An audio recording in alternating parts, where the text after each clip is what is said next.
warning from more than 24 experts about the use of artificial intelligence. They're warning, control AI now. Forget the idea of seeing is believing. Forget the idea of seeing is believing. New technology is making digital media manipulation easier than ever. The result, phony videos that are popping up online. CBS 2's Natalie Dudridge has the story. You may have seen this video circulating the internet, ostensibly of former President Obama delivering a speech that he never actually made. It's part of an online video trend called deepfake, and it's hard to tell what's real and what's not. It's very concerning because as people get better with this software, they will be able to not just put celebrities, they will be able to put like their neighbor, you know, in a video and compromising that person. Pereira is the vice president of a cybersecurity firm. He says in recent months, the videos started appearing on an online forum called Reddit, created by a program called Fake App. It superimposes videos like this of actor Nicolas Cage's face on another character's body. And they break your face down into smaller and smaller pieces and then overlay the picture you want, like a Nicolas Cage's photograph, on top of that. Until recently, the artificial intelligence video technology was only used by major Hollywood productions. But social media apps like Snapchat have made this face morphing technology all too easy. Tech experts are worried it could have serious moral implications, like framing people for crimes, or most recently putting celebrities' faces on X-rated actors. If they're putting it on like porn stars or something, you know, like that could be detrimental to some people's careers. In general with technology, it just kind of like freaks me out. Reddit took steps to ban a number of deepfake groups that had tens of thousands of members. But tech experts say people are still accessing the tool on the dark web, and everyone should be wary of the digital media manipulation. Hey guys, it's KJ from the Scariest Movie Ever channel on YouTube. Lately I've been noticing a lot of narratives in the media and also in popular entertainment that are lining up perfectly with each other. What exactly are they trying to turn us into? This story caught my attention right here. Tech leaders push for more White House focus on AI. It's because artificial intelligence is going to be a part of that new human evolution, whether we want it to be or not. The warnings of the danger of this artificial intelligence, it's all around us. It's even interesting if you consider the idea of the scrying mirror, or the black mirror. The scrying mirrors have been used by occultists, witches, Satanists for ages as a way to contact the other side, or to open up a portal to another dimension, to receive information from spirits. Which is interesting to me because you may remember this commercial from the Super Bowl a few years ago. It's called The Man from the Future, and it had Liam Neeson in it. But it was all about this new LG OLED TV. Now here's a screenshot from the commercial, and it's showing tons of these OLED TVs, which are, in my opinion, essentially large black mirrors, or scrying mirrors. And I have no doubt that's why they included some of this occult symbolism in the commercial. At one point, this exact symbol right here shows up on the screen, the Ouroboros, symbolic for time, or the end of time. It also reminds me of this footage here. You may have seen this. This just came out over the last few days. It's up in the tundra, and all of these reindeer have been filmed walking in circles. Now, a lot of people are trying to come up with an explanation, but nothing like this has ever been seen before. Nothing like this. Look at this. Even in separate groups, they're spinning in circles. And just the way my mind works, it reminds me of the Ouroboros, or the end of time. We have stories like this. You know, we have man basically trying to become creator, cloning horror. Human clone fears as neuroscientists create life from nothing. This is man playing God. What could go wrong? There's a lot of people just sitting around waiting on the quote mark of the beast, waiting on these RFID chips, totally unaware that this is already being implemented in different parts of our world. Mark of the Beast now active in India as government requires biometric scanning for food purchases and government benefits. And for years now, people have been saying that that's what they're going to wind up doing.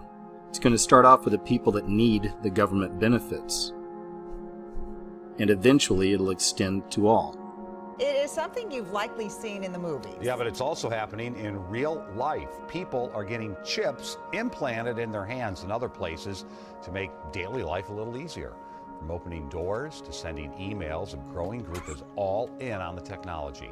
Tonight, Susan Elizabeth Littlefield shows us how some people in the Twin Cities are embracing the extra personal technology that is turning them into human remote controls. I can carry nearly 80 gigs of data in my head. 160 if I use a doubler. A computer. Where'd you learn to do that? Set in the far-off year of 2021, this is the 1995 film, Johnny Mnemonic. I need a Sinologic 60. Password and one of several films that caught the attention of a boy growing up in Richfield. What little boy didn't like sci-fi? Yeah, I love sci-fi, Star Wars, and I mean all the way through it. And thus a passion was born. That to me is a very inspiring concept. We can be more than we're built to be. That's really where a lot of my passion comes, because there's so many limitations and conditions that we have as people that we can overcome if we put a little energy into it and a little technology. That fearless quest is how the software engineer ended up with a scalpel in front of him and ice by his side. We'll put the implant, we'll take it out of this device and put it in here. He's already got several chip implants. Now he's getting another. This is an NFC chip, so it's similar to what phones have nowadays, where you can tap them to sometimes stickers or keychains. It's the same technology as that uses. Despite the equipment used, Literally lift a little tiny pocket of tissue with an elevator. Implants aren't done by doctors or nurses. The go-to in the Twin Cities is a body piercer named Verno. I'm humbled by it. I'm humbled that anybody would even be interested in having us do that. Chip makers who sell their products online are relying on piercing artists like Verno to implant the right size technology. He's done about 7 similar procedures. There is the chip. There's really not much to it. Without flinching, Tim endured 6 stitches without anesthesia. Verno's not allowed to use it in the state of Minnesota. But the pain, Tim says, is for gain. I don't know, was that 3? 6? All right. I love this, actually. This chip will soon act like the 3 others he has, the ones he uses at his crystal home. The chip in his wrist clears his daily path. So that unlocks my door. Operates his computer and phone. And it turned off my ringer. And if he has his way, it will do much more. I'm hoping that this will make it possible for me not to have to carry a wallet or credit cards or keys. Okay. And he's in good company talking about things like that. Keys are dumb. It's just not in my nature anymore to check keys. Tim and his wife, who also has a chip, host regular happy hours in Roseville for people interested in biohacking, using the human body to experiment. The home automation thing, that's really where I've been spending all my time. But experiments come with risk, if you ask this artificial intelligence expert from the U. As far as I know, nobody knows the long-term health implications of those things, so I would never do it myself. She says the advantage is that because they transmit at close range, unlike cell phones, it would be hard for people to steal information and track people from a chip. She says there is an appeal, but she's not convinced it will ever be universal. It will be more likely at some point, maybe your smart watch that, is outside your body, then can have, ways to unlock your house, your telephone and everything, but it's not inside your body. But Tim, whose dogs are also microchipped with information, the whole family's chipped, says he's not worried. There she goes. And this is the future. I do. I think every indication is that we're all moving closer and closer to internalizing our technology. No, I'm gonna try something else. A science fiction fan who says you don't have to be born smart to become intelligent. Let me in. And we just saw that story about India implementing the, quote, beast system technology. So, of course, India has an AI plan, artificial intelligence plan, because all of this will wind up being connected. What are they turning us into? New tonight, a new chapter in the long history of the Boy Scouts of America. The youth organization will now accept transgender kids into its ranks. CBS 2's Tracy Carrasco spoke to a New Jersey boy who was kicked out because he was born a girl. Like every 8-year-old, Joe Maldonado just wants to have fun with his friends. Well, I like to go camping. I like to do science experiments. We ate cupcakes and stuff. It was fun, but they ruined it. In December, Joe was kicked out of Boy Scout Pack 87 in Secaucus, New Jersey, because he is transgender, born a female. This never happened in my life. I didn't do anything wrong. Joe has since gotten support from all over the country. And after a month of not hearing from the Boy Scouts, his mother, Christy Maldonado, took their battle to the court last Thursday. She filed a complaint with the State Division of Civil Rights. This was a wake-up call for him of how society could be so cruel. He didn't understand why.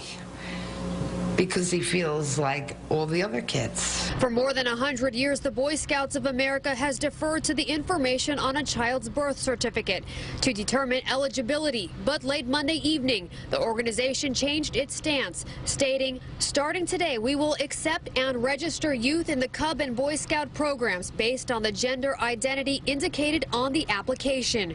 Joe says he should have been accepted all along. I feel satisfied, but I don't feel too happy. Joe tells us he isn't sure if he'll rejoin the Boy Scouts, but is hopeful his story will help other transgender children in the future.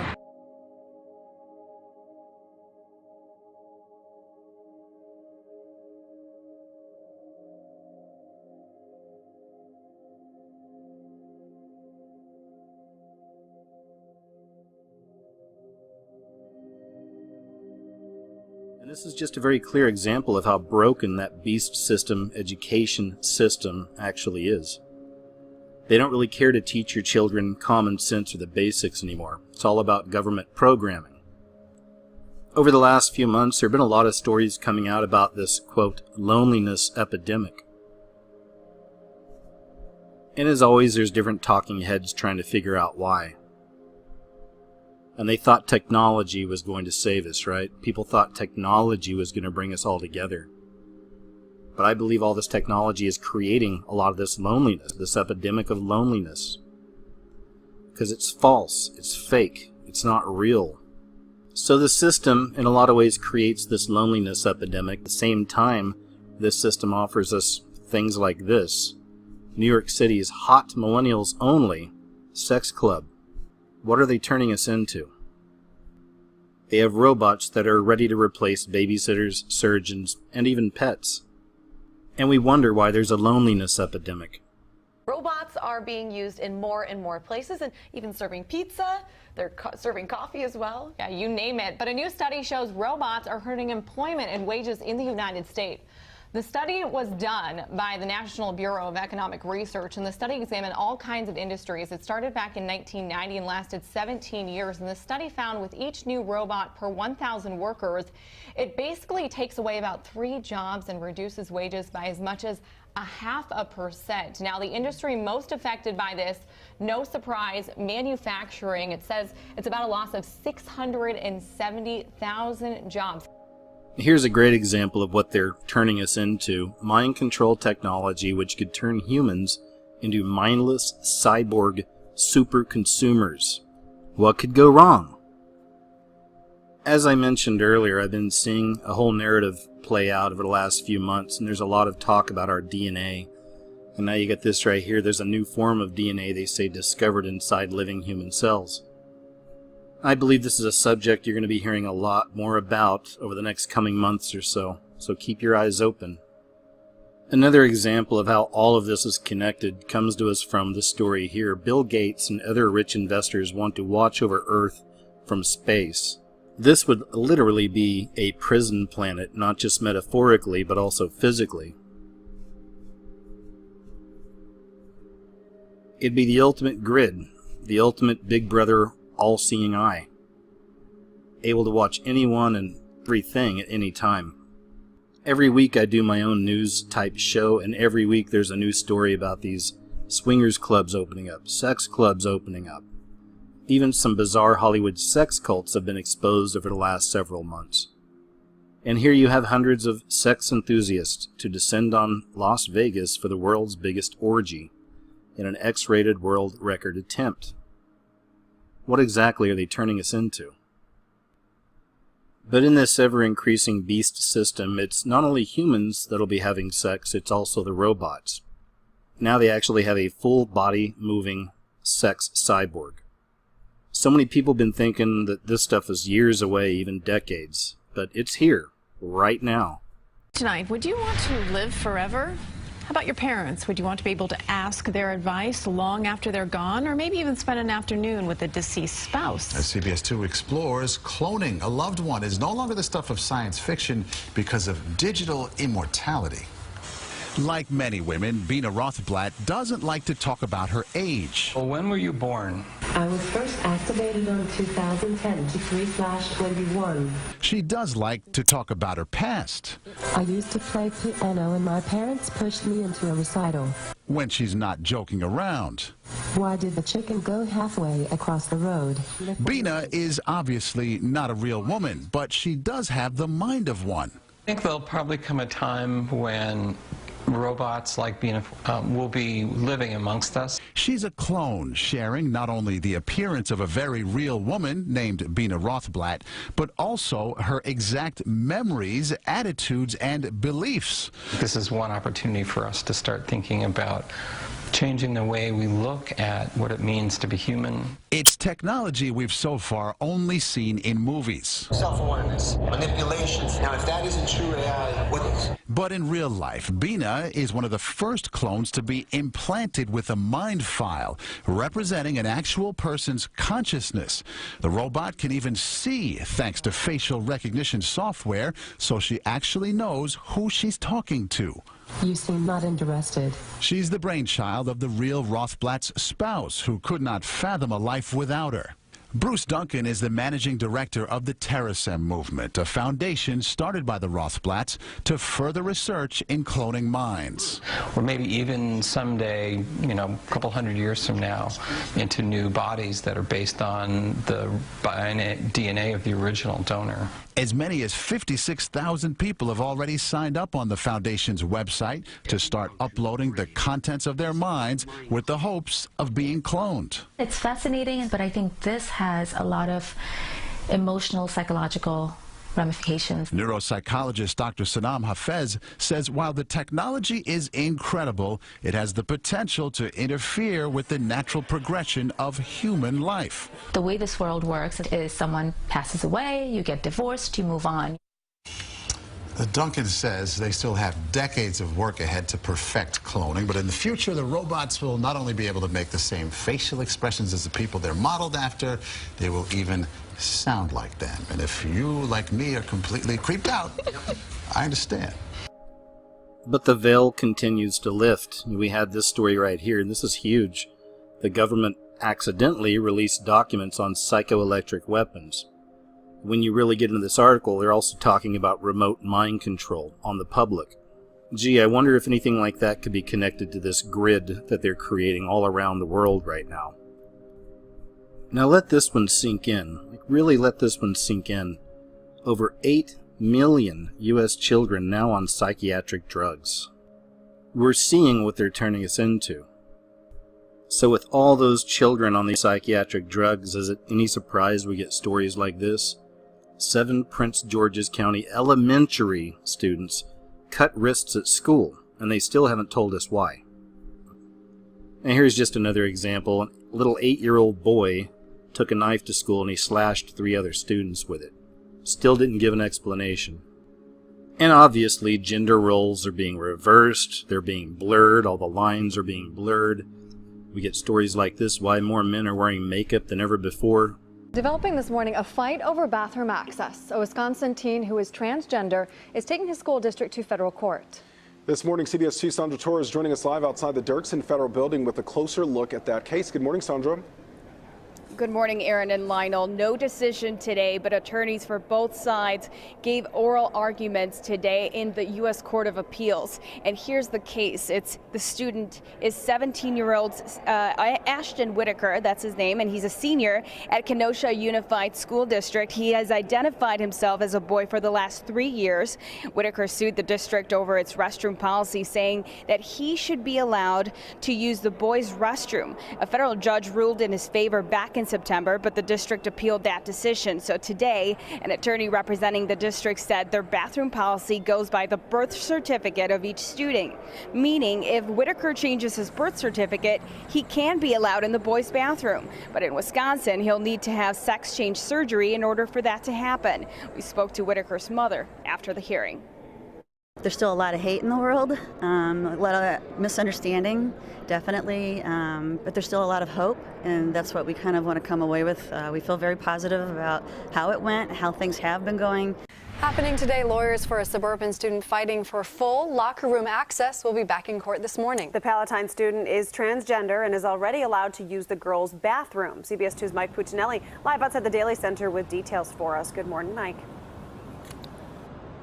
Good morning. Late this morning, this case, which has already drawn global attention, will once again take center stage here at the Daily Center. Nova Madej, who is transgender, may learn today whether she'll be able to openly change in the girls' locker room at Palatine High School. Right now, the high school senior is allowed access to the locker room, but is required to change for gym class in a privacy stall. The district and some parents argue that the high school has already done enough to accommodate Madej. But the high school senior and her lawyers say she should be granted unfettered access to the locker room. Madej said outside court last week that not having complete access has caused her great emotional harm. It's caused a lot of anxiety and depression. There were days that I could barely make it through school because I wasn't able to change in the locker room. We define a tyranny as ruled by one person. We live in a democracy where the interests of the majority are important. Now, during last week's hearing, the judge seemed to be focused on the fact that Madej is still anatomically male, but her lawyers argue that that has no bearing whatsoever on her gender identity and should not be considered in this case. We expect the decision possibly as soon as today. The hearing set to get underway at 11:30. Reporting live outside the Daily Center, Mike Puccinelli, CBS 2 News. Aaron, Marissa? Okay, Mike, thank you. In this new beast system, there will be perversions aplenty. Disturbing child-sized sex robot reduces BBC presenter to tears. So here's another story and just another example of how the world is really spinning out of control. You find it in every sector, in every area of this reality. It seems like things are going a little haywire. Even right here, fistfights, nude masturbation, and dead pets. What's going on with airline travel? That's another one of those subjects. It seems like every week there's something crazy happening on a plane somewhere, right? And here's another interesting trend. This story just came out April 5th of this year, 2018. China banning online Bible sales amid crackdown on religious freedom. And then, just a few weeks later, April 24th of this year, 2018, we find this story. Could California ban the Bible? There's a lot of people trying to discredit the story and say it's nothing to worry about, nothing to see here, but I find it interesting we see that synchronicity. God is under attack, Christ is under attack, the Bible is under attack in this system. This story right here, Jesus was a drag king with queer desires, claims a theology professor. And I'm sure some of you heard this one as well. Grace Cathedral's Beyonce Mass, yes, Beyonce, draws faithful crowd of 900 plus. So if this isn't an indication of how broken the religious system is, not just in America but all around the world, I don't know what is. We are living the as above, so below paradigm. Everything which was once considered good or normal is considered the opposite now. Our reality is changing quickly. Mankind is trying to play God, and in doing so is creating an abundance of abominations. So again, it's a world without women moves closer as human eggs are grown in lab for the first time. Which connects directly with this story here. The end of men. Male sex chromosome is slowly disappearing. So I'll end with this story right here, which is crazy. Samsung reveals bizarre Unspoil Me hypnotherapy site it claims can make you forget TV shows so you can watch them again. So you can stay programmed, you can stay dumb, you can stay focused on entertainment. I just wanted to draw a few connections through some of these stories I found and really ask the question, what exactly is it that they are trying to turn us into? I look forward to hearing your thoughts below in the comments section. As always, guys, once again, thank you so much for watching my videos. Take care of yourselves out there. It's a crazy world. Don't live in fear of this. Try to have a sense of humor. Go with the flow. We'll keep our eyes open, okay? Take care.